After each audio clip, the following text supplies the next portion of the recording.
तुमची आर्थिक फसवणूक झाली आहे.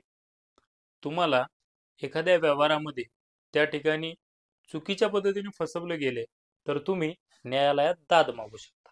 परंतु याची काही सीमाक्षेत्र कायद्याने ठरवलेली आहेत. सिव्हिल प्रोसिजर कोड 1908, राज्य सूट आणि व्हॅल्युएशन ॲक्ट याच्या माध्यमातून, state suit and valuation act या कायद्याच्या माध्यमातून, CPCच्या माध्यमातून ती न्यायक्षेत्र एक प्रत्येक कोर्टनुसार त्या ठिकाणी ठरवलेली आहे.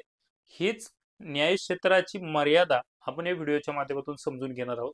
मी हरिप्रसाद आणि तुम्ही पाहत आहात कायदा.com, त्याचसोबत महापुढारी एक्सप्रेस.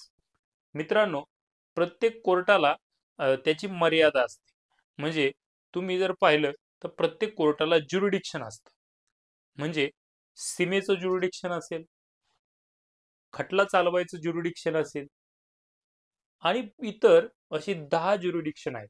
त्यापैकी आर्थिक क्षेत्राच्या संदर्भात जर विचार करायचं झालं तर पिक्युनरी ज्युरिडिक्शन म्हणजे आर्थिक न्याय क्षेत्र ही बाब त्या ठिकाणी विचारात घेतली जाते. यामध्ये जर तुम्ही एखादा खटला कोर्टामध्ये दाखल करायचा असेल, तर तुमची फसवणूक झाली असेल, तुमचा आर्थिक व्यवहार त्या ठिकाणी अडकला असेल, तर तुम्ही न्यायालयामध्ये दाद मागू शकता. हा तुम्हाला कायद्यानं अधिकार आहे.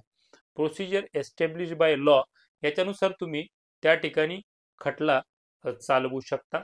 परंतु ही कायद्यानं स्थापित प्रक्रिया यावरती काही स्टेप्स आहेत.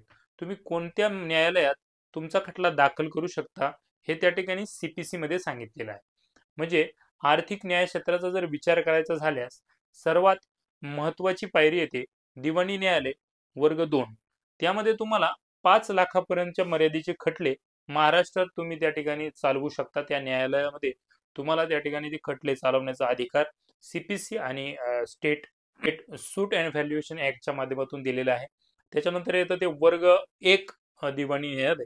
या न्यायालयामध्ये तुम्हाला त्या ठिकाणी 5 ते 20 लाखापर्यंत त्या ठिकाणी मर्यादा ठेवलेली आहे. तुम्ही अशा प्रकारचे खटले त्या न्यायालयामध्ये चालवू शकता. त्याच्यानंतर येतं ते डिस्ट्रिक्ट कोर्ट. याच्यामध्ये तुम्हाला 20 लाखाच्या पुढचे खटले त्या ठिकाणी चालवण्याचा अधिकार आहे.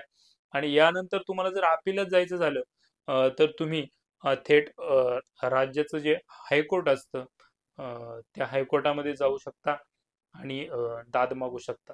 तर तुम्हाला आमचा हा आर्थिक न्याय क्षेत्राची माहिती देणारा व्हिडिओ कसा वाटला हे आम्हाला कमेंट सेक्शनमध्ये नक्की कळवा. आणि असेच कायद्याचे आणि राजकारणाचे माहितीपूर्ण व्हिडिओ पाहण्यासाठी आमच्या कायदा.com या YouTube चॅनलशी जोडले राहा. धन्यवाद.